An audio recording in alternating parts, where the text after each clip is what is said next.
Bueno, el día de hoy vamos a exponer los avances del proyecto del bosque de Chapultepec. Es realmente un proyecto trascendente, muy importante, no solo para quienes vivimos en la capital, sino para todos los mexicanos. Es un símbolo el bosque de Chapultepec, como la villa, como otros sitios históricos importantes, el Zócalo. De modo que se está llevando a cabo este proyecto, que es ampliarlo y reestructurar sus museos, sus espacios públicos, crear nuevos espacios para la cultura. Y tiene una peculiaridad este proyecto, el rescate del medio ambiente, sobre todo del agua, de los manantiales, del bosque de Chapultepec. Pero bueno, vamos a que quienes están llevando a cabo esta obra nos expliquen. Va a intervenir la jefa de gobierno, que ha estado coordinando este esfuerzo, va a exponer el maestro Gabriel Orozco, que es artista y es el creativo, para decirlo de alguna manera. Es el que está conduciendo todo el proyecto en el campo artístico, cultural, ambiental. Y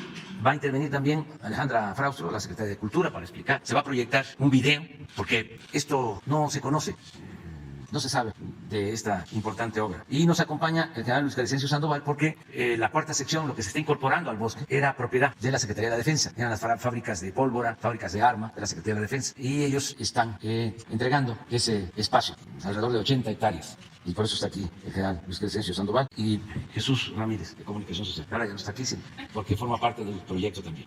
Entonces empezamos con la doctora Claudia. Muchas gracias, presidente. Buenos días a todos y a todas. Secretaria, secretario Gabriel, Jesús, muchas gracias por permitirnos exponer este bellísimo proyecto que está en la Ciudad de México, pero como bien mencionó el presidente, para nosotros pues la ciudad es capital de todos los mexicanos y Chapultepec es patrimonio del pueblo de México. El bosque de Chapultepec, naturaleza y cultura, así llamamos este proyecto. Adelante. El bosque de Chapultepec hasta 2018 tenía 3 secciones.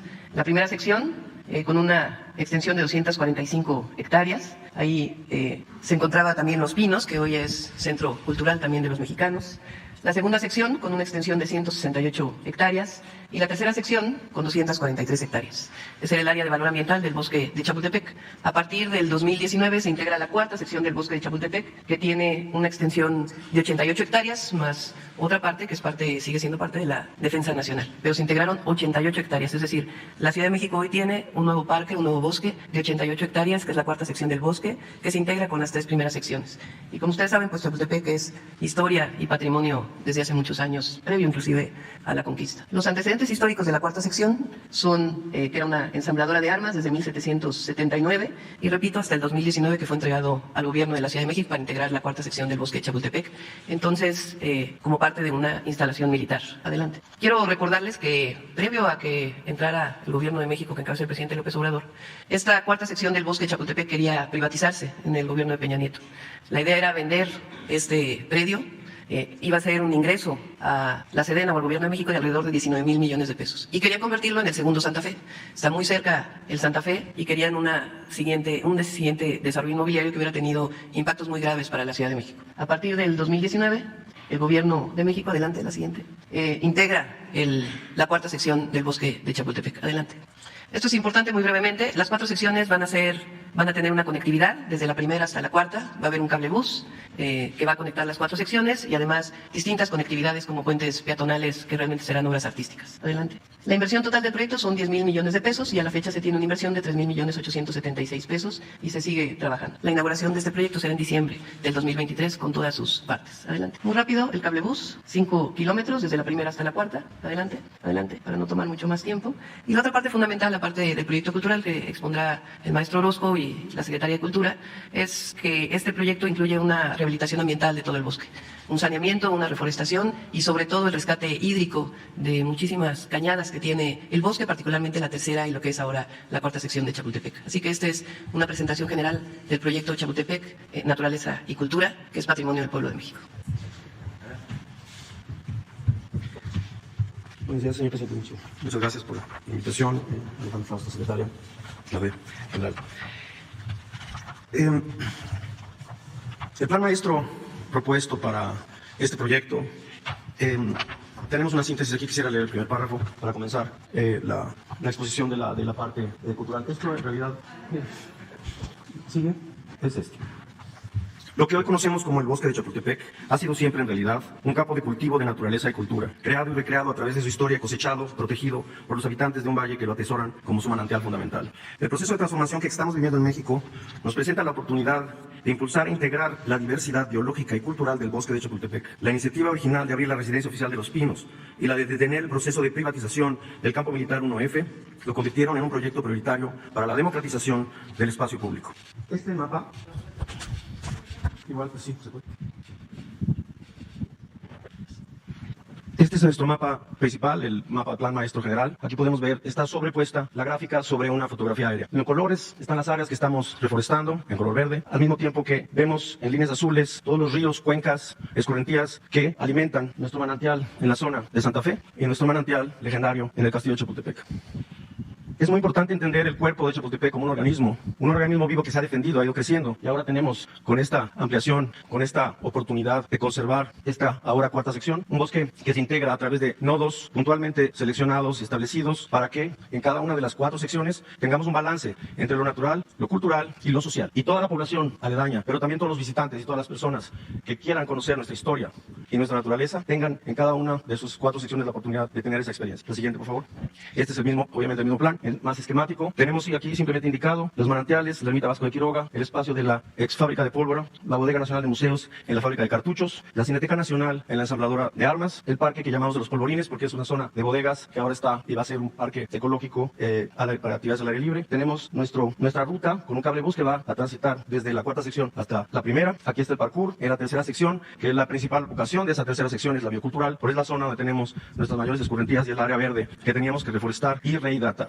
Entonces, el nodo cultural aquí ya está abierto al público, ha sido muy exitoso porque ya los jóvenes del área, la zona, lo tenían ya bajo actividad cultural en ese momento clandestina porque eran espacios que habían sido privatizados, no habían tenido mucho éxito en su actividad acuática y ahora, después de estar cerrados y abandonados por varios años, los jóvenes empezaron a tomarlo y nosotros lo único que hicimos fue algo que intentamos en todo el proyecto, que es una rehabilitación de podríamos llamarlo las ruinas arquitectónicas, pero es de la cultura modernista, no quiero decir neoliberal, pero sí modernista, que de repente termina por decaer y de alguna manera tenemos que restablecer y sanear el suelo, ganar territorio, tanto ecológica como culturalmente. Muy importante que un saneamiento ambiental no es nada más engrandecer a lo largo o ancho un espacio verde, sino también ganar suelo, fertilizarlo, generar mayor sedimento, hidratarlo y de alguna manera ese poco metro que baja uno le está ganando fertilidad al suelo, multiplicado por todas las hectáreas que estamos trabajando a nivel cultural y ambiental, genera una extensión que es difícil de medir, pero que nos puede dar una idea de lo que representa para el subsuelo, para el aire, recuperar todo el bosque de Chapultepec. Panteón de Dolores, espacio memorial, la entrada del panteón, estamos también renovando, mejorándola, y el Centro de Cultura Ambiental. De hecho, estoy quedándome en un solo mapa y tenemos varios. El que sigue, por favor. Estamos en la cuarta sección, un acercamiento de las zonas que indicamos, la Cineteca Nacional, que estamos ya en construcción, la ex fábrica de pólvora, que está ya en actividades, la bodega nacional de arte visitable, donde va a estar resguardado nuestro patrimonio histórico, la ermita Vasco de Quiroga, que también ya fue restaurada, quedó muy linda, y vamos pronto a poder empezar a programar sus actividades. La siguiente, por favor. Hay una vista de lo que era la ensambladora militar y lo que va a ser después, y lo que estamos haciendo es reciclar, remodelar, mejorar las instalaciones ya existentes en una zona ya impactada y convertirla en un espacio cultural rehabilitado también ecológicamente. La que sigue, Bodega Nacional de Arte, que no nos gusta mucho la palabra bodega, pero son nombres de trabajo, después ya pondremos un buen nombre, pero aquí se va a almacenar, resguardar, restaurar nuestro patrimonio histórico de las colecciones del Estado, desde textiles hasta pinturas al óleo, esculturas, y en estos talleres de artes y oficios, restauración, y aparte con espacios de archivo y visitables, se convierte virtualmente, literalmente, en un museo visitable del patrimonio histórico de la nación. La siguiente, por favor. Esta fábrica de pólvora, un edificio histórico con espacios realmente monumentales, muy disfrutable pasear por ellas. Y si ustedes, o si nos ponemos a pensar que precisamente por el hecho de tener acceso al agua corriente, un río vivo que todavía está vivo, junto a un manantial que sigue dando agua, es por eso que se hizo ahí esta fábrica de pólvora. Y ahora reconvertida en un centro cultural. Está bien, la que sigue muy bien. Aquí tenemos la ermita Vasco de Quiroga, en el estado en el que la encontramos, en su estado actual, restaurada por el INAH, con mucho cuidado para simplemente sanear, tenerla a tono, lista para ser pues reintegrada a la vida para la cual fue propuesta por Tata Vasco. Esta ermita era su centro de reunión, era su centro de contemplación, era una manera en que protegió ese manantial, y ahora, después de haber estado abandonada tanto tiempo, se recupera la vocación original para la cual fue erigida como ermita por Tata Vasco. La siguiente. Tercera sección, lo que les comentaba, el Panteón Dolores, el Parque de Cultura Urbana, Parkour, que ya está en funciones, aunque no se ha terminado por completo la obra, pero ya los jóvenes lo tomaron y yo también voy de vez en cuando. Así que ya estamos en actividad. La que sigue, por favor. Todo esto, que son lo que en inglés les llaman bowls de patinetas, vamos a llamarlos ollas, en realidad eran las albercas de un parque acuático. Ahí había delfines, había peces, hacían sus espectáculos, y lo único que hicimos fue recuperar ese paisaje abandonado y convertirlos en pistas de patinaje. Ya está terminado toda esta área. Falta la otra área, que es aquí hay una pequeña imagen donde se ve la galería de grafiteros, de muralistas, de artistas urbanos que ya están en actividades, ya están y siguen pintando sobre el otro grafiti y el otro grafiti. Hay un diálogo en donde el arte es un proceso, el deporte es un proceso de apropiación y de convivencia con la ciudad y con la naturaleza. En el Panteón de Dolores, Paseo Memorial, toda la zona de la recepción y oficinas, estamos ya empezando a remodelarla. Estuvo cerrado durante la pandemia. Parte de nuestro proyecto se vio afectado en sus tiempos y ejecutivos pues por la pandemia que vivimos, pero estamos todavía a tiempo y estamos ahora comenzando a reintegrarnos al saneamiento y mejoramiento del Panteón Dolores. Siguiente, por favor. Segunda sección, Centro de Cultura Ambiental. Se hizo un concurso nacional para proponer un centro de cultura ambiental que, a nivel nacional, donde podamos tener un foro, un pabellón y un jardín botánico que represente todo lo que estamos haciendo, lo que podemos hacer, lo que queremos hacer con la cultura ambiental y con la crisis ambiental, el cambio climático que estamos viviendo en todo el planeta. En lo que era un estacionamiento deforestado, se estableció, y el concurso ganador, el proyecto ganador, es este pabellón, que es un techo de piedra muy lindo, genera un foro abierto, y aprovechando la topología del terreno, estas palmeras ya existentes, se genera un foro y un espacio de exposiciones para tener expresiones, invitaciones a otros jardines botánicos, a investigadores, a biólogos, a socioecologistas, para exponer lo que estamos ahí proponiendo. Llegamos a la primera sección, pabellón escénico. Aquí es el Lago Mayor, tenemos aquí los pinos, tenemos aquí el Auditorio Nacional, Castillo de Chapultepec. Aquí simplemente estamos proponiendo, aparte de los pinos como complejo cultural que ya en actividades, tenemos dos puntos que están y son muy importantes para la operatividad del ecosistema, tanto del Auditorio Nacional y el Centro Cultural del Bosque, en la zona del Auditorio Nacional, como en la zona de nuestro circuito histórico de museos, donde tenemos antropología, Castillo de Chapultepec, Museo de Arte Moderno Tamayo, y tenemos en el centro un jardín botánico que pensamos, después de nuestros análisis y conversaciones con todo el equipo de trabajo y nuestros investigadores, que podemos mejorar muchísimo, fortalecer ese circuito histórico de museos con un pabellón escénico. En este caso, este es el proyecto ganador de lo que va a ser nuestro pabellón acústico escénico para música y las artes escénicas. Este es el concurso. La siguiente, podemos regresar. Es interesante porque de los dos concursos que hicimos, arquitectónicos, fue muy motivante ver la sensibilización de los arquitectos que empezaron a promover y a proponer obras arquitectónicas que no son mausoleos, que no son elefantes blancos, que no son pesadas, que se integran a la naturaleza y a un paisaje legendario como el de Chapultepec, pero que está en proceso evolutivo también. Al generar este tipo de pabellones y el concepto de pabellón que hemos planteado desde un principio, estamos intentando que nuestro proyecto arquitectónico, nuestro proyecto urbano, así como nuestro proyecto artístico, esté integrado siempre al paisaje, de una manera, con escala humana, con una sensación de interior y exterior en constante flujo, pensando que el bosque ideal, lo que en realidad propone un bosque ideal o una idea de bioculturalidad o de cultura y naturaleza, es muy simple, son tres cosas: sombra, humedad y silencio. Silencio, ¿qué quiere decir? Y uno lo puede ver como paz, como tranquilidad, como una experiencia de contemplación y de aprendizaje de la natural. Sombra como resguardo, refugio, protección. Y humedad, que es lo que finalmente genera la vida, el agua, el suelo fértil. Pero también podríamos ver así la cultura. La cultura es muy importante para nuestra fertilidad política, social, humana. Y eso es lo que tratamos de proponer con una visión arquitectónica, cultural, ambiental, artística, que se integra a la vida y que pretende fortalecer el proceso evolutivo de un bosque en expansión, ahora en expansión. La siguiente.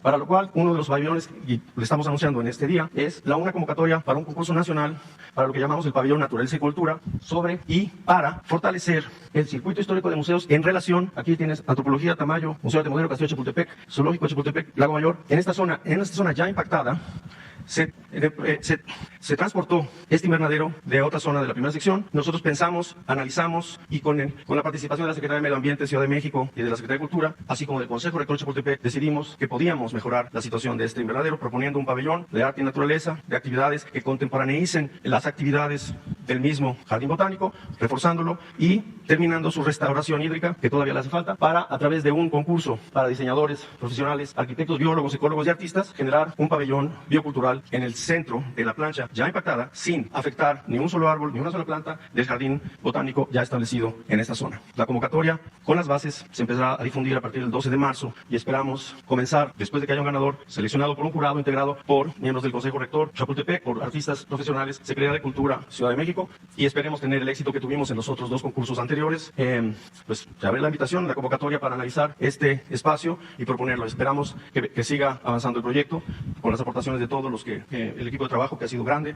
Aprovecho para agradecer al general secretario Sandoval, jefe de gobierno, secretario de Cultura, por supuesto, señor presidente, que vamos avanzando y vamos muy bien. Muchas gracias.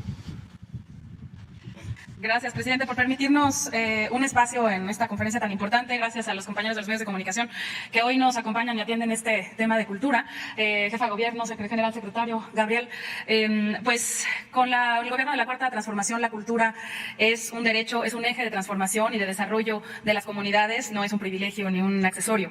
El proyecto Chapultepec Naturaleza y Cultura es el mejor ejemplo de ello. Hablamos de derechos culturales que se están reforzando en esta Ciudad de México y la cultura vista en un ámbito mucho más amplio que tiene que ver con el entendimiento de la naturaleza, con el entendimiento de las artes, con su poder transformador.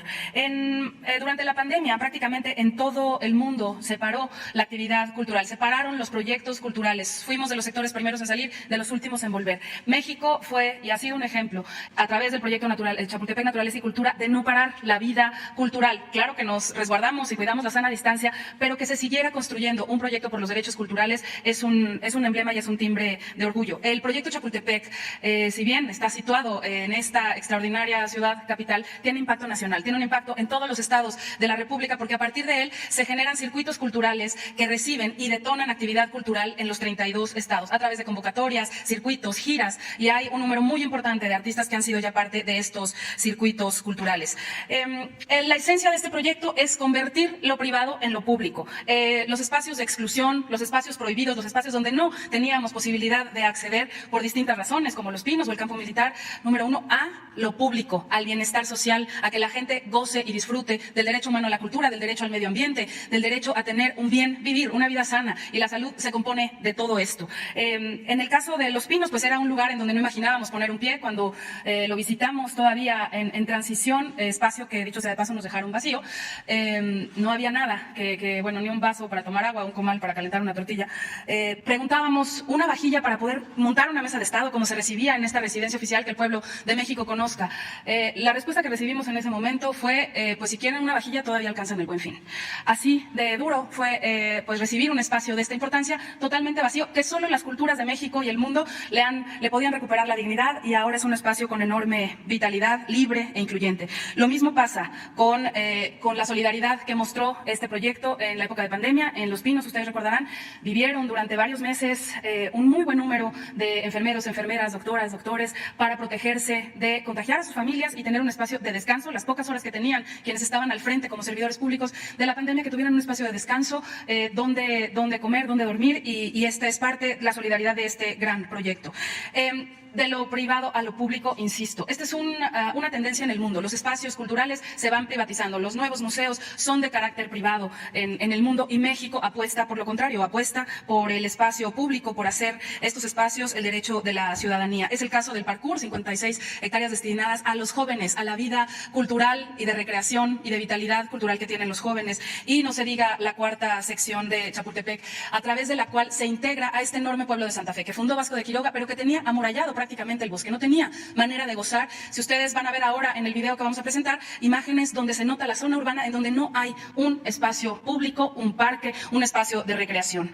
Esta apuesta cultural por la diversidad, por la inclusión, por la construcción de paz han hecho que se reconozca este espacio a nivel mundial también, y pues esta visión integral de la cultura, no solamente lo que sucede dentro de los recintos culturales, que es muy importante, sino como un beneficio a la ciudadanía, el bienestar del alma, dijera el presidente, y es por eso que recibimos recibiremos en el Bosque de Chapultepec a la conferencia que hace 40 años no se hace con ministros de cultura de todo el mundo. 190 ministros de cultura, nos daremos cita en Mondiacult 2022. Chapultepec es el pulmón, es el manantial, es el bosque que reúne desde lo prehispánico hasta lo contemporáneo. Es el bosque de la historia, de las luchas de México, de las artes y las culturas. Es el bosque de las familias. Los invitamos a que lo visiten, los invitamos siempre a disfrutar de este gran espacio que pues para nosotros es el espacio cultural y natural del pueblo de México y será el bosque cultural más grande del mundo. Gracias, presidente, por apostar siempre a la grandeza cultural de México y les compartiremos un video para enfatizar lo que aquí hemos presentado. Chapultepec es naturaleza y geografía humana, un bosque ancestral que emerge en medio de una gran urbe, la Ciudad de México. El 1 de diciembre de 2018, en Chapultepec se abrieron las puertas de la exresidencia presidencial Los Pinos al pueblo de México. Significó el arranque del proyecto Chapultepec, Naturaleza y Cultura. Este proyecto, además de que asegura y protege el antiguo bosque de la ciudad, integra otra vasta extensión territorial de bosque que estuvo a punto de ser entregado a la especulación inmobiliaria. 12 kilómetros de extremo a extremo y de manantial a manantial, de un territorio de cerca de 800 hectáreas, conforma el bosque cultural más grande del mundo. El Complejo Cultural Los Pinos, en la primera sección del bosque, ofrece actualmente más de 1.500 actividades culturales al año, de manera gratuita para toda la familia. Ubicada en el antiguo Molino del Rey, Sencali, Casa del Maíz y la Cultura Alimentaria, es un espacio que ofrece el conocimiento sobre los frutos de nuestra tierra y la historia de las cocinas y dietas de México que tanta falta ha hecho retomar para mejorar la salud de los mexicanos. Cocineras y cocineros tradicionales, agroproductores y familias han tomado Sencali como su espacio. La Casa Presidencial Lázaro Cárdenas abrió sus puertas como museo de sitio, dedicado a mostrar la vida y obra de uno de los mejores presidentes que ha tenido México. Espacios culturales y museos emblemáticos están experimentando una rehabilitación de infraestructura, instalaciones y áreas verdes sin precedentes en décadas. A un costado del Centro Cultural del Bosque se desarrollará el Pabellón Escénico, proyecto ganador de un concurso nacional que reunió a destacados especialistas escénicos y de arquitectura del paisaje, un espacio polivalente de alto nivel que armonizará con el entorno natural. Como parte de este mejoramiento del circuito, se rehabilitará el actual invernadero del Jardín Botánico y se fortalecerá su uso como espacio de exposición de orquídeas y de las artes mediante la implementación del pabellón contemporáneo Naturaleza y Cultura. En el Zoológico de Chapultepec se desarrollan acciones de rehabilitación y mantenimiento con el objetivo de que se convierta en un espacio de investigación y conservación de la fauna. En este mismo sitio se construyó el Museo del Ajolote, humedal artificial en el que los visitantes podrán conocer este ecosistema y visualizar la vida de esta especie, en donde se genera un espacio adecuado para su reproducción. Una calzada peatonal con ciclovía que se construye para comunicar la primera con la segunda sección del bosque, sin alterar la circulación existente, conecta desde Los Pinos hasta Avenida de los Compositores. En la segunda sección se construye el Centro de Cultura Ambiental, en el entorno de un nuevo jardín etnobotánico nacional. 30 hectáreas serán dedicadas a difundir la cultura del medio ambiente.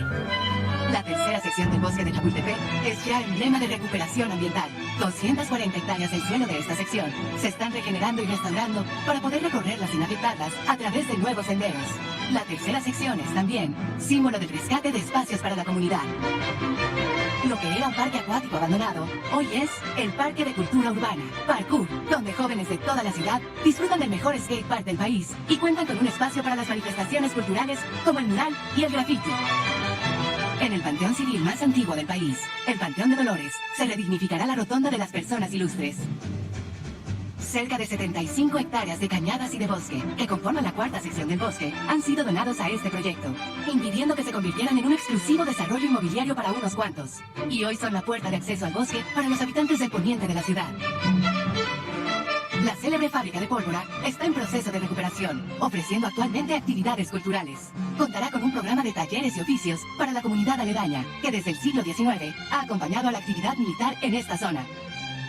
La antigua fábrica de cartuchos se está transformando en la Bodega Nacional de Arte, cuya finalidad será la de resguardar gran parte del acervo artístico nacional. También será sede principal del Centro Nacional de Conservación y Registro del Patrimonio Artístico Mueble del Instituto Nacional de Bellas Artes y Literatura.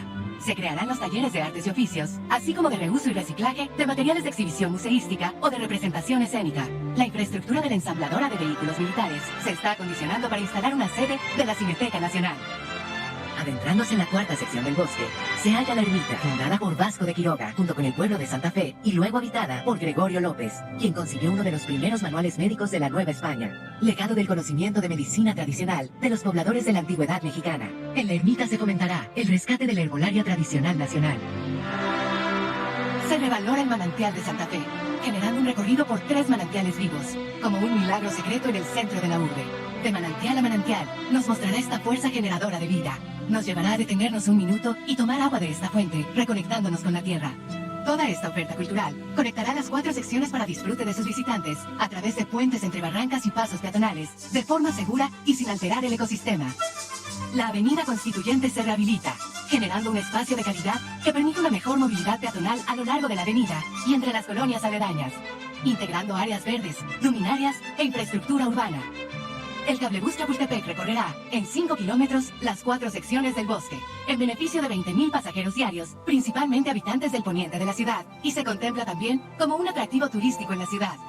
El saneamiento ambiental y mejora hídrica del bosque de Chapultepec representa importantes beneficios ambientales para la Ciudad de México. Más agua de calidad que se infiltra a los acuíferos, más vegetación que retiene contaminantes, disminuye el ruido, aporta aire fresco y con oxígeno, brinda refugio a la vida silvestre y un hermoso paisaje para el deleite de las personas que lo visitamos. Hasta ahora se han sustituido 11.000 árboles muertos en pie o en franco deterioro. Se han plantado casi 70.000 de especies mexicanas. Se han instalado más de 50 sistemas alternativos para el manejo de descargas de aguas residuales y para el control de escorrentías. Se han retirado alrededor de 500 toneladas de residuos. Después de descompactarlos, se han enriquecido los suelos con 70 toneladas de composta y se han sembrado 15 hectáreas de plantas de distinto tipo, poniendo énfasis en plantas nativas con flor que posibilitarán la recuperación de los polinizadores, gracias a los cuales existen los recursos naturales que nos alimentan y nos ofrecen materiales de salud y de vestido, entre otros usos. A esto se suma la rehabilitación de 28 puentes, así como de las instalaciones eléctricas y de infraestructura en abandono o con fuerte deterioro. El Gobierno de México, a través de la Secretaría de Cultura y el Gobierno de la Ciudad de México, trabajan conjuntamente para hacer realidad un sueño de justicia urbana, de disfrute cultural y de regeneración ambiental. Un proyecto que a la vanguardia en el mundo está en un lugar que ha sido testigo de millones de años de historia. Chapultepec, naturaleza y cultura, es una oportunidad para crear y vivir una ciudad y un país más democráticos y justos. Chapultepec es más bosque para todos. Muy bien, pues ya estamos. Llevó tiempo, pero es muy importante este espacio cultural. Vamos a abrir para preguntas. 1, 2, 3, 4, quedarse pendiente. 5 y 6. Acuérdense nada más. Sí. Buenos días, señor presidente. Felicidades por el proyecto. Nosotros que venimos de fuera, pues obviamente nos interesa mucho también participar de esto. Señor presidente, ha estado esta semana usted planteando el tema del no impacto en los costos del combustible a partir de pues una serie de medidas que su gobierno ha implementado, en particular, bueno, la apuesta por la autosuficiencia en abasto de combustibles, pues está comprobado que está funcionando. De manera inusitada en México, los consumidores pues tenemos costos de gasolina más bajos que en Estados Unidos, más bajos que en Centroamérica, y bueno, pues creo que es algo que es notorio y además celebrable. Señor presidente, en este sentido existe una inquietud reiterada que así como usted en su momento accedió a dictaminar una política de precios tope para el gas LP, bueno, ante el riesgo de un encarecimiento súbito de lo que es la gasolina, que incluso se ha visto en algunos distribuidores en estos días que aquí en la Ciudad de México hubo alguno que vendía el litro de gasolina super premium de no sé qué categoría a 30 pesos el litro, preguntarle si existe la posibilidad de que se implemente una política parecida a la que se diseñó para el gas LP a fin de contener pues una eventual escalada en los precios de las gasolinas y el diésel. Creo que sería importante precisamente para proteger sobre todo al consumidor. El precio de la gasolina, como usted sabe, tiene un impacto fuerte en las distintas cadenas de valor porque este país se mueve sobre ruedas y bueno, la inflación de la cual se dio nota ayer, bueno, pues sigue lamentablemente en alza. Usted ha dicho que es uno de los desafíos en materia económica que tiene su gobierno. Pues la buena noticia es que no van a aumentar los precios de los combustibles, ni las gasolinas, ni el diésel. También se va a mantener el mismo precio de la energía eléctrica. Es importante que se sepa por qué, a diferencia de otros países, nosotros podemos mantener precios bajos en los combustibles. Son dos razones. Una, que producimos petróleo. No todos los países en el mundo producen petróleo. De todos los países del mundo deben producir petróleo alrededor de 20, de más de 200. Nosotros tenemos la fortuna de tener esta materia prima. Y ahora por el conflicto, por la guerra de Rusia en Ucrania, la invasión de Rusia a Ucrania y todas las medidas que se están tomando como castigo a Rusia, el decidir no comprar petróleo ruso, no comprar gas, pues ha tenido un impacto en los precios.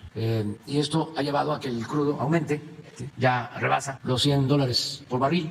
Y nosotros estamos exportando crudo y esto nos está generando un excedente. Ese excedente nos permite transferir o aplicar un subsidio para que no aumenten los precios de las gasolinas y del diésel. Eso es lo primero. Lo segundo es que ya somos más autosuficientes, porque desde que llegamos nos dedicamos a rescatar a Pemex. No hay que olvidar que en 14 años, de manera consecutiva, venía cayendo la producción petrolera de 3.400.000 barriles en 2004, 3.400.000 barriles en 2004, a 1.700.000 en 2018. Cada año caía. Entonces, nosotros nos propusimos destinar recursos para explorar y se invirtió en el sureste, donde está el petróleo, porque durante el periodo neoliberal se invertía en el norte y se quería sacar petróleo de las aguas profundas, en donde no hay petróleo o cuesta mucho extraerlo, porque la verdad no les importaba extraer petróleo, lo que les importaba era el negocio de la contratación con las empresas petroleras. Es increíble, pero durante el periodo neoliberal la mitad del presupuesto de Pemex se destinó al norte del país, cuando el petróleo, todos sabemos, está en el sureste, está en tierra, en aguas someras. Entonces cambiamos la política. Tuvimos la suerte de encontrar nuevos yacimientos, tenemos reservas suficientes y estamos perforando. Entonces ya no se está cayendo la producción, al contrario, nos estamos recuperando. Ya tenemos más petróleo crudo. Y al mismo tiempo se inició la rehabilitación de las refinerías que quedaron en ruina, en el abandono, con una capacidad de procesamiento de petróleo crudo del 40%. Entonces, hemos invertido más de 30.000 millones de pesos en rehabilitar las refinerías. Esto nos ha permitido aumentar la capacidad de refinación. Y como se compró la refinería de Deer Park, en Texas, a Shell, ya tenemos producción suficiente. Si sumamos la producción, por ejemplo, en el caso de diésel de Shell, ya somos autosuficientes en diésel, con lo que se produce en nuestras refinerías, más lo que produce la refinería de Pemex en Texas. Hemos reducido las importaciones de gasolinas un 45%. A ver si Laura nos envía un informe del director de Pemex, son unas gráficas sobre esto que estoy hablando, porque es muy importante conocer cómo hemos venido reduciendo las importaciones de gasolinas, porque se está produciendo en México, que es el propósito, que se pueda producir lo que consumimos, porque fue absurdo, cuando menos, lo que hicieron durante el periodo neoliberal, de que se vendía petróleo crudo y comprábamos las gasolinas. Es como vender naranja y comprar jugo de naranja, porque la verdad todo era negocio para beneficio de particulares y mucha corrupción en Pemex. Estaban destruyendo por completo, acabando con la industria petrolera, nada más que no les dio el tiempo, entregando las zonas petroleras a particulares. No olvidemos que la llamada reforma energética consistió en entregar 110 contratos a empresas particulares para explotar petróleo. Pero fíjense, aun cuando hablaron de que se iba a incrementar la producción, de esos 110 contratos solo hay 3 en proceso de producción. Todos los demás están en la especulación. Hay muchos que recibieron esos contratos y ya vendieron las acciones a otras empresas. No invirtieron nada, engañaron. Eso fue la llamada reforma energética. Afortunadamente, lo que entregaron significó apenas el 20% del potencial petrolero de México. No les dio tiempo, sonó la alarma y llegamos y paramos las privatizaciones y estamos, como dije, rescatando a Pemex. Entonces, es una primera lámina. Sí, aquí está, mire, es muy claro. Importaciones de gasolinas y diésel del 18 al 22. Miren lo que importábamos cuando llegamos, lo que se compraba. 833.000 barriles diarios. Miren cómo estamos importando 431 en enero barriles diarios. 342 de gasolinas y 89 de diésel. 89.000 barriles de diésel. Pero si aquí ya agregamos lo de Deer Park, 131.000 barriles diarios de gasolina, ya esto se reduce pues como a 210.000 barriles diarios de 594. De una vez que tengamos Dos Bocas y la coquizadora de Tula, ya vamos a alcanzar la autosuficiencia. Aquí ya, les decía yo, si sumamos lo que está produciendo Deer Park en diésel, ya somos autosuficientes. Esto es lo que hemos logrado con la nueva política. Entonces, por eso podemos decirle a los mexicanos que no hay motivo de preocupación, que vamos a sostener el precio de los combustibles, porque se ha actuado bien con esta nueva política. Y aprovecho para agradecerle mucho a los trabajadores petroleros, a los trabajadores electricistas, a los técnicos, porque esto lo hemos logrado de manera conjunta. Yo, desde que soy presidente, he visitado cuando menos en 3 ocasiones cada una de las 6 refinerías. Este 18 de marzo vamos a conmemorar un aniversario más de la expropiación petrolera, precisamente en la refinería de Minatitlán, porque sabíamos de la importancia de ser autosuficientes. Habían quienes hablaban de que estábamos mal invirtiendo en petróleo, porque ya se terminaba la era del petróleo. Pues la verdad que todos quisiéramos que se avanzara más en innovación tecnológica y que se utilizaran energías renovables, energías limpias, pero falta. Entonces, no es un asunto nada más de buenos deseos. Habían quienes nos recomendaban que ya no nos ocupáramos del petróleo. Bueno, uno de estos multimillonarios del mundo, hace unos días, creo que manifestó que con mucho coraje tenía que aceptar de que se iba a seguir necesitando el petróleo. Y él está en el negocio de los carros eléctricos. Pero, ¿cómo se llama? Elon Musk. Ese señor. Sí. No. Nosotros agradecemos a Estados Unidos porque nos autorizó la compra de la refinería. Tuvimos esa visión de comprar en su momento esta refinería. Tenía que autorizarlo el gobierno de Estados Unidos. Hubieron presiones, desde luego, como siempre. Y saben que los que presionaban más para que no se adquiriera la parte de Shell, de la refinería, eran nuestros adversarios mexicanos, que siempre apuestan, ¿no?, a ponernos el pie, a que nos caigamos, a que tengamos dificultades. Pero salió adelante. Querían condicionar, ese era el deseo, lo de la autorización a que se modificara el proyecto de reforma eléctrica. No llegaron a expresarlo así, pero sí habían muchas presiones, incluso hasta denuncias, así como lo de la guerra de los pasteles. ¿Se acuerdan de que Francia utilizó como excusa de que se había estafado a un pastelero francés en Tacubaya, que se le habían robado unos panes? Y esa fue la excusa para invadirnos, para cobrarnos esa enorme deuda. Por eso se llamó la guerra de los pasteles. Ahora que estábamos haciendo este trámite, de repente, quien presenta una denuncia es una empresa, una tintorería de Nuevo León o de Nueva York, sí. Y así, y la autorización la tenían que dar 3 instituciones del gobierno de Estados Unidos: el Tesoro, el Departamento de Estado y la Secretaría de Energía. Y el Tesoro y el Departamento de Estado autorizaron. Y donde se tuvo más dificultad fue con la Secretaría de Energía. Por lo mismo, por esta situación, y porque de aquí hablaban y hablaban para que no nos autorizaran. Por eso agradezco mucho al presidente Biden de que ha sido muy respetuoso, y esto nos ha permitido salir adelante ahora en esta circunstancia difícil. Claro. Obvio, la historia le ha dado la razón a su visión, señor presidente, de buscar la autosuficiencia. Persiste, y este era el origen de la pregunta, desde el 2017, esta idea de que en el mercado de los combustibles rige la mano invisible del mercado, ¿no? Esto de que hay libre flotación de los precios, aunque Pemex provee al final de cuentas el 90% del combustible que se vende en este país. La pregunta en específico es si se podría tener una política de precios tope muy similar a la que se tiene en el asunto del gas LP. No sé si lo tienen estudiado o analizado. Sí, y es lo que se ha sostenido por más de 3 años, porque manejamos de acuerdo a los costos el impuesto a las gasolinas, el IEPS. Entonces, a través de este impuesto, si se disminuye o se aumenta, tenemos el control de precio, y afortunadamente Pemex, como tú lo mencionas, tiene más del 90% de la capacidad de producción y de distribución de gasolinas, lo que no se tiene en la industria eléctrica. Por eso tenemos que recuperar terreno para la Comisión Federal de Electricidad, para la empresa pública, porque si se deja al mercado, pues es como la libertad del zorro en el gallinero. Para que se entienda bien, miren lo que está pasando en Europa, en España en particular, lo que están padeciendo por los aumentos de precio en energía eléctrica, en gas. La gasolina cuesta 46 pesos el litro. Sí, y están haciendo un llamado en la Unión Europea de que ya no se consuma tanto gas, pero esa no es la opción. ¿Qué no dijeron ellos de que la opción eran las energías renovables? Y resultó de que no se avanzó en eso, y terminaron dependiendo en buena medida del gas de Rusia.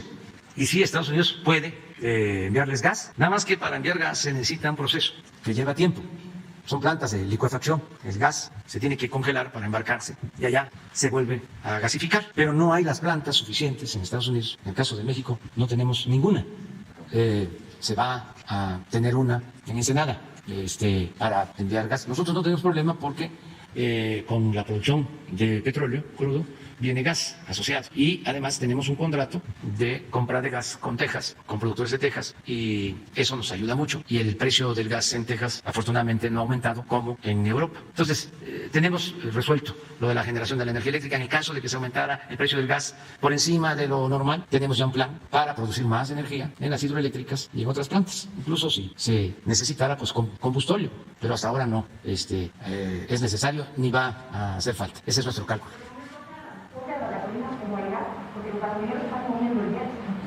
Estamos procurando que esto no suceda, que el subsidio llegue al consumidor. Y hasta ahora se ha mantenido el precio. El lunes lo vimos aquí. Algunas empresas se están, como dice se pasan de rosca. Pasando de rosca, dice Sheffield.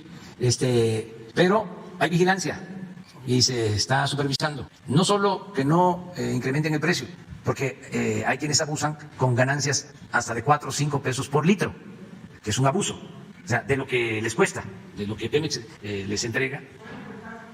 Sí, estamos haciendo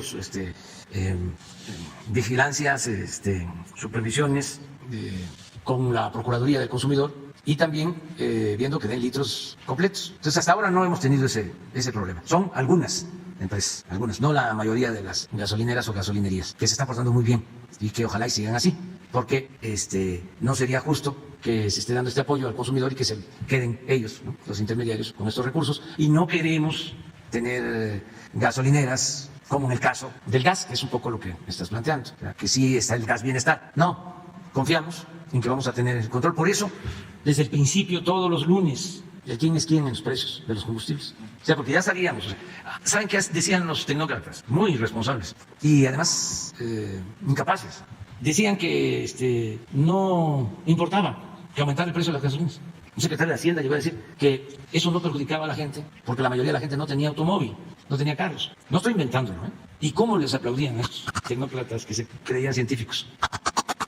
Pues ¿cómo no va a impactar? Pues la gasolina es básica, el diésel. Entonces nosotros, además de que se garantiza que se tenga un precio justo en los combustibles, nos ayuda también el control de inflación, porque si no, se nos va arriba la inflación más allá de lo normal. Sí, omití presentarme, Demián Duarte del Sonora Power, Telemax y Radio Sonora. Señor presidente, bueno, yo vengo de Sonora y antes de venir me interpelaron algunos ciudadanos para que le diera un mensaje. Este mensaje es muy directo, dicen que lo apoyan, que ahí la lleva, que no ceje en el camino. Eso es lo que me pidieron que le comunicara y que lo van a apoyar, bueno, pues el 10 de abril, así en esos términos me lo plantearon. Señor presidente, en Sonora estamos muy agradecidos con usted. La última vez que estuvo en nuestra tierra, bueno, además de dar forma al plan de justicia para la nación CUMCAC, allá en Punta Chueca, donde lo vimos, pues también anunció el plan de justicia nuevo para la nación Mayo. Yo, en lo particular, señor presidente, le quiero llamar la atención sobre un particular. Usted ha anunciado planes de justicia para los CUMCAC, que son los seris, los yaquis, también para los mayos, pero en Sonora tenemos 7 naciones originarias. Están, los que casi nunca se acuerda nadie de ellos, los Kikapú, los Cucapá también, que son 12 naciones distintas, se pueden confundir por el parecido del nombre. Están los Tojono Otham, también están los Pimas, y bueno, naturalmente que todos ellos, lamentablemente, pues padecen de situaciones, de injusticias, incluso son naciones originarias que han sido estigmatizadas.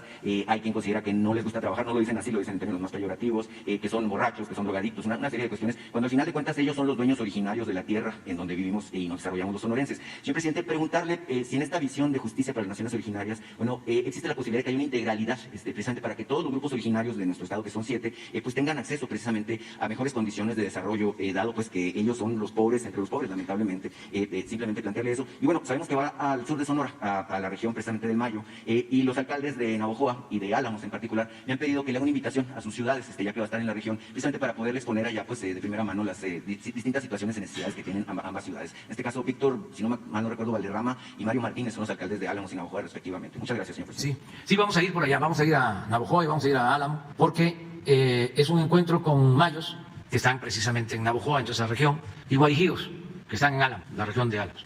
Y sí, se está dando atención. Fuimos a Yécora y también ahí hay otras culturas, otras etnias, y estamos apoyando. Y vamos a seguir con este plan de apoyo a Sonora. Puedo informar que se resolvió lo del amparo que había para la construcción del distrito de riego yaqui, de los pueblos yaqui. Interpusieron un amparo, ya se ganó y se va a continuar con las obras. Y vamos avanzando y decirle también a el pueblo de Sonora que estamos trabajando en garantizar la paz, la tranquilidad, apoyando a ese extraordinario gobernador que tienen, Alfonso Durazo. Eso significa como el 90% del camino que hay que recorrer para que haya justicia, paz, bienestar, progreso en Sonora. Un buen gobierno de cabeza Alfonso Durazo. Y estamos atendiendo el tema que preocupa de la inseguridad, tanto en Cajeme como en Caborca. Ayer nos preguntaban sobre el decomiso de armas del ejército. En Caborca quedamos en informar. ¿Tiene el informe? Aprovechando. de las armas que se aseguraron, de las 150 armas largas y 38 armas cortas, 129 de ellas son de origen estadounidense. Tenemos el resto de otras partes del mundo. En lo que corresponde a cartuchos, los más de 3 millones de cartuchos, ahí el 75% de estos cartuchos son de procedencia rusa y el 25% de procedencia estadounidense. También mencionar que de las armas largas, lo que son los fusiles calibre 50, las ametralladoras calibre 50, los fusiles 223, pues en su mayoría son de origen estadounidense. Eso es lo que se obtuvo de información y una vez analizado todo el armamento asegurado ahí en Sonora. Aprovechamos para contestar lo de ayer. ¿No tienen el dato ahí? Sí. Ahí lo deben de tener. Ahí está. Esto es un arsenal. Entonces ya cumplimos con dar el informe, aprovechando. Está aquí el general. Muy bien, adelante. Presidente, buen día y buen día a sus invitados. Nancy Flores, de la revista Contralínea.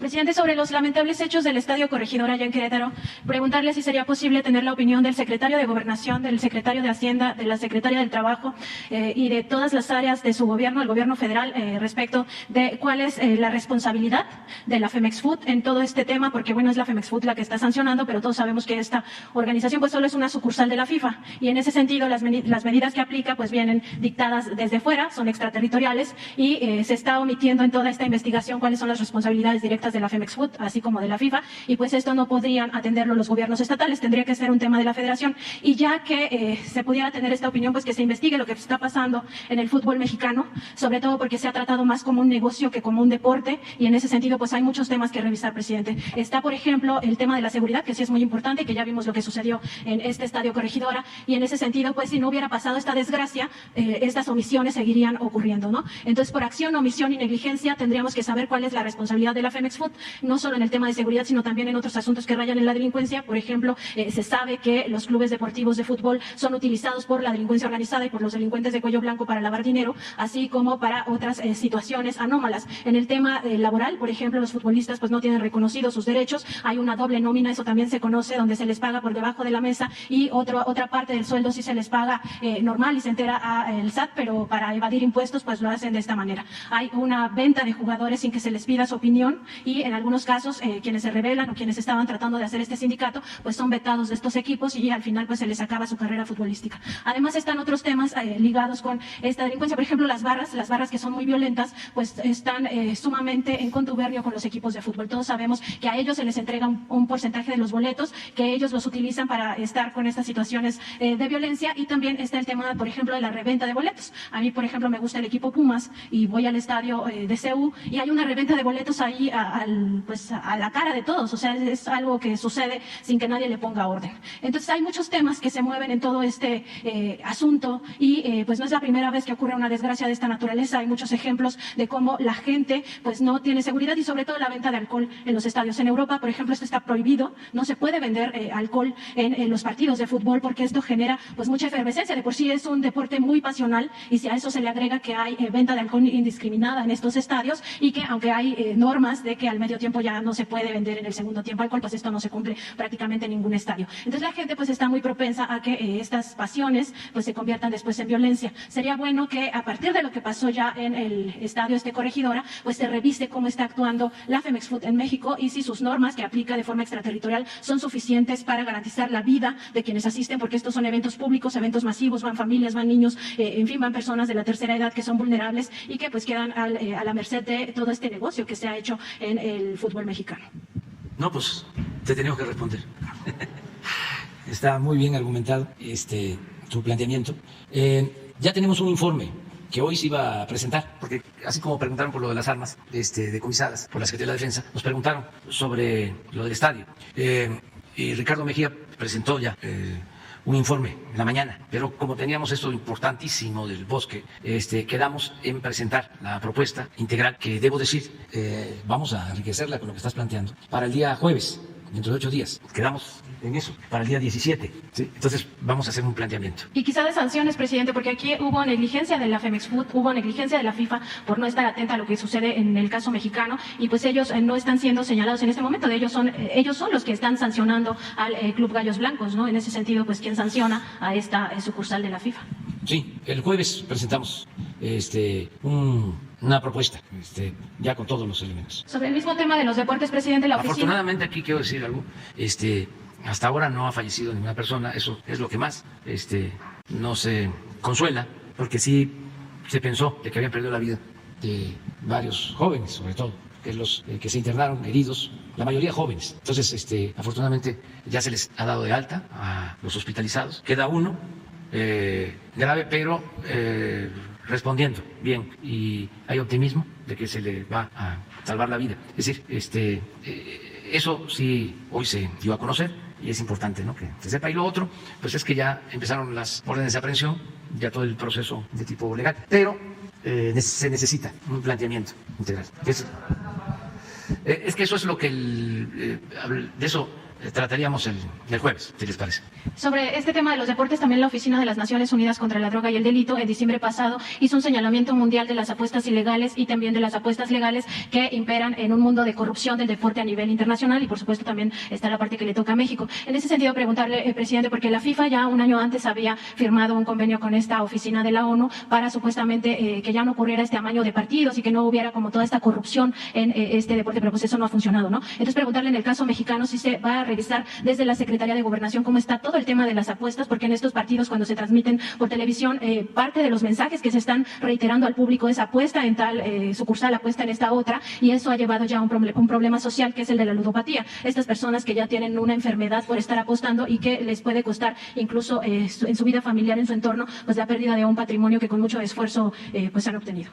Sí, lo incluimos también y te damos respuesta el jueves.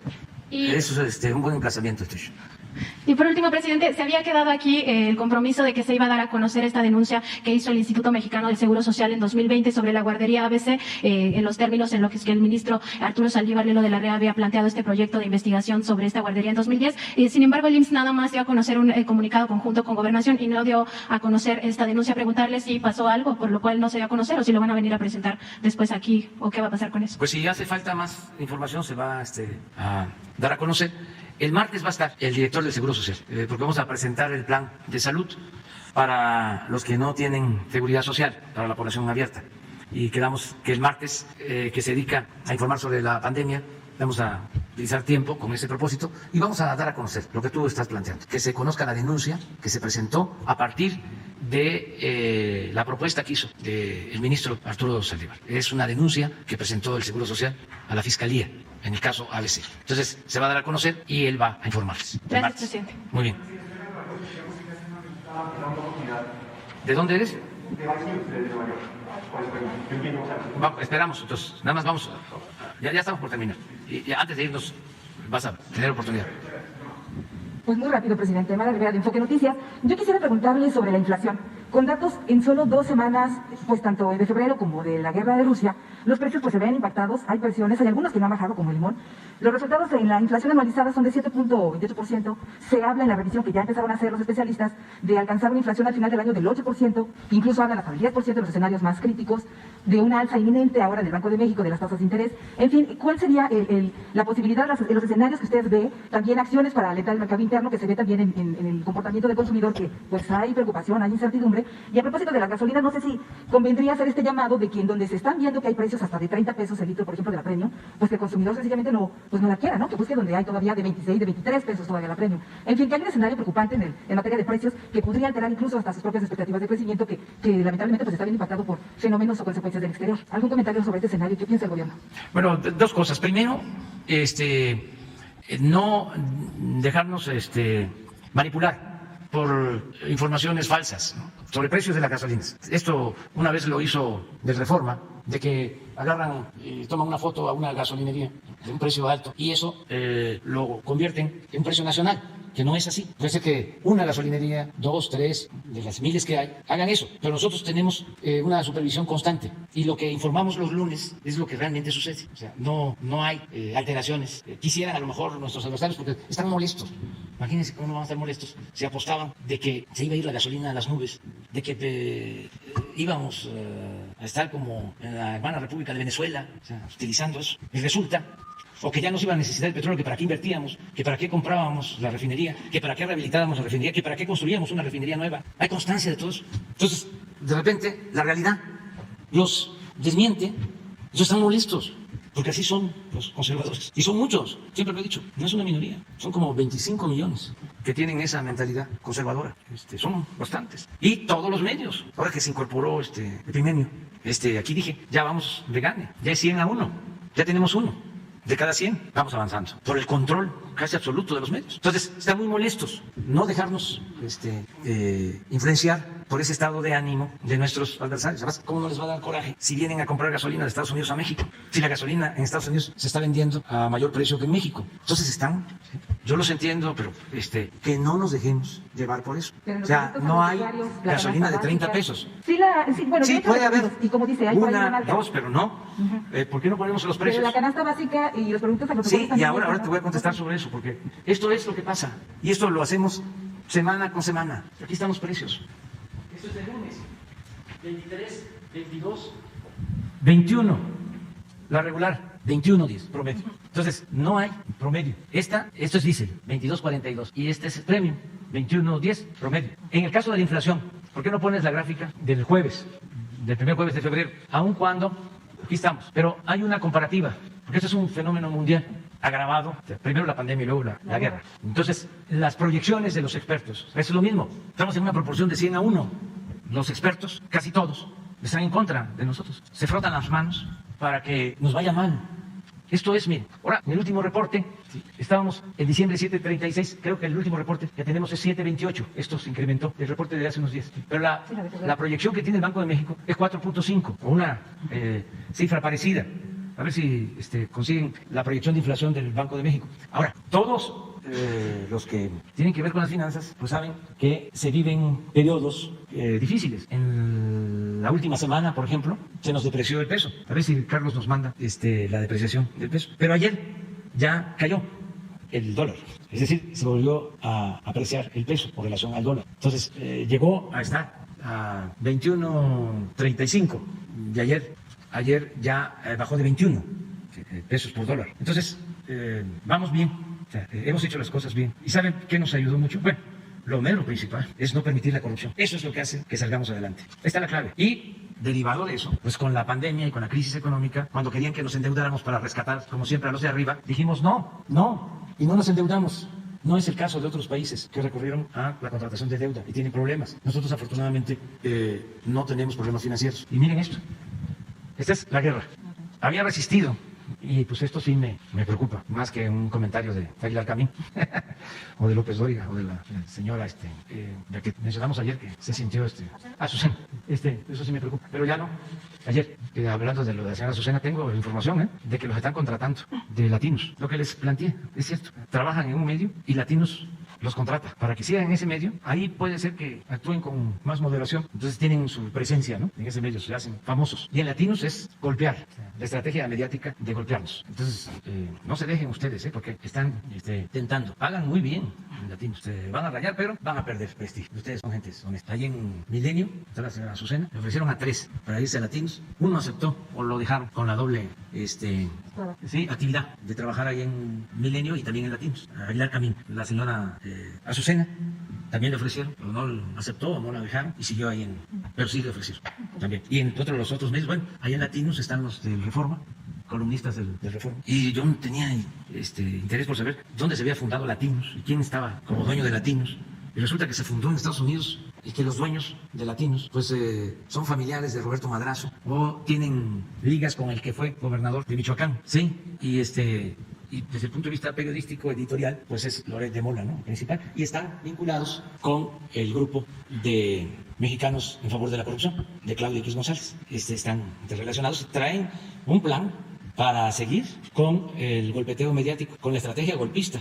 Y mucho dinero, muchísimo dinero, de personajes de México y también dinero del extranjero. Entonces aquí vamos a estar informando. Ojalá y ellos nos ayudaran a transparentar de dónde se obtienen los recursos para que la gente sepa que un conductor de radio, de televisión, un periodista, está recibiendo dinero con un propósito político, electoral. No hay ningún problema, no se puede censurar. Nada más que haya transparencia, ¿no? Que se sepa. Ahora sí que, ¿de parte de quién? Pero bueno, ya nos desviamos un poco. Presidente, pues una segunda pregunta. A pesar de que usted dijo en su decreto de la legalización de los autos chocolates, que sería para las unidades que ingresaban al país antes del 19 de octubre, lo cierto es que siguen ingresando. La Asociación Mexicana de Distribuidores de Automotores acusa que siguen ingresando estas unidades aprovechando las facilidades de su decreto. El mismo Repube dicen que pues no tiene capacidad tecnológica para evitar que sean regularizados los vehículos pues prácticamente inservibles o robados incluso, y que buena parte de estos datos de los vehículos pues no están siendo alterados. O sea, hay corrupción pues. Entonces, la crisis de este sector pues viene atravesando 6 años, dicen también o alertan sobre la posibilidad de que se pueda propiciar la venta de estos en cualquier estado del país, o sea, un descontrol. Entonces, hay preocupación por esta situación, no la ven clara y que al final pues no está alentando tampoco el mercado interno ni tampoco la compra de unidades. ¿Algún comentario sobre esta situación? Bueno, que es lógico que los distribuidores de los carros no estén de acuerdo con la regularización de los carros de extranjeros.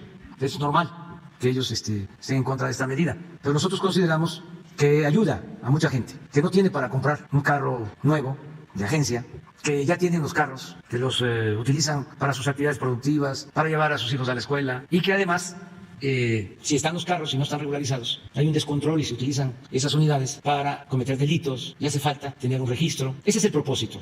Vamos a pedirle a la Secretaría de Seguridad Pública el jueves próximo que nos informe de cómo va lo de la regularización y contestar la preocupación que tienen los distribuidores, que es legítima, ¿sí? Vamos a responder aquí el jueves, si te parece. Bueno, ahora sí le damos oportunidad a él. Todavía no te tocaba, pero ya estás muy desesperado. Vamos. Es la única oportunidad, estamos acá al extranjero. Relacionada con la última pregunta. Quiero decir brevemente, antes de empezar, que yo no soy de aquellos periodistas que actúan como si la prensa fuera inmune a la crítica. Siento que la prensa merece ser criticada, a veces fuertemente. Sin embargo, también creo que un periodista tiene el derecho a hacer su trabajo sin morir. México, bueno, hasta la fecha, este año ha sido el año más fatal para los periodistas en México. Yo entiendo que ese es un problema, como usted ha señalado, con raíces muy profundas, que existe desde mucho antes de su mandato. Sin embargo, hoy está alcanzando niveles críticos, inéditos. Entonces mi pregunta es simple. No es cómo se resuelve el problema, yo sé que esa pregunta es muy complicada. ¿Usted está dispuesto a reconocer que su gobierno, bajo su mandato, ha fallado y está fallando en establecer las condiciones necesarias para el libre ejercicio de la prensa en el territorio? Es decir, ¿está dispuesto, sí o no, a asumir la responsabilidad de este problema tan grave? Estoy asumiendo la responsabilidad. No solo eso, estoy trabajando para garantizar la paz y la tranquilidad a los mexicanos y desde luego para proteger a los periodistas. Nada más que se tiene que conocer los antecedentes y se tiene que tener un contexto de lo que está sucediendo. La diferencia de estos lamentables casos con los de antes es de que los periodistas asesinados ahora, casi todos, han sido víctimas de las organizaciones criminales que se heredaron, ¿sí?, de una política fallida que inició desde los años 80 y que se mantuvo por 36 años del periodo neoliberal. Entonces, esas bandas surgieron durante el periodo neoliberal, fueron incluso toleradas por los gobiernos neoliberales. No hablan ustedes, o muy poco, de que se llegó al extremo de que el secretario de Seguridad Pública de México, de Felipe Calderón, tenía relaciones con el crimen organizado y por eso está preso en Estados Unidos. Entonces, ¿cuál es la diferencia ahora? Bueno, se mantienen estas bandas porque lleva tiempo pacificar a un país después de 36 años de promoción desde el Estado de la violencia. El problema está peor hoy que nunca. Está peor ahora que nunca. No. ¿Cómo así? No es así. No es así. Hay una diferencia fundamental. Estos no son crímenes de Estado. ¿Cómo se sabe si los casos no son...? Porque tenemos todos los elementos. Te podemos dar información de caso por caso. Y te agrego algo. Me gustaría mucho. ¿Sí? No, claro. Es más, aquí lo hemos planteado. El jueves, te invito, el jueves próximo. Caso por caso. Pero no solo eso, ¿eh? A diferencia de antes, en todos estos homicidios ya hay detenidos. No hay impunidad.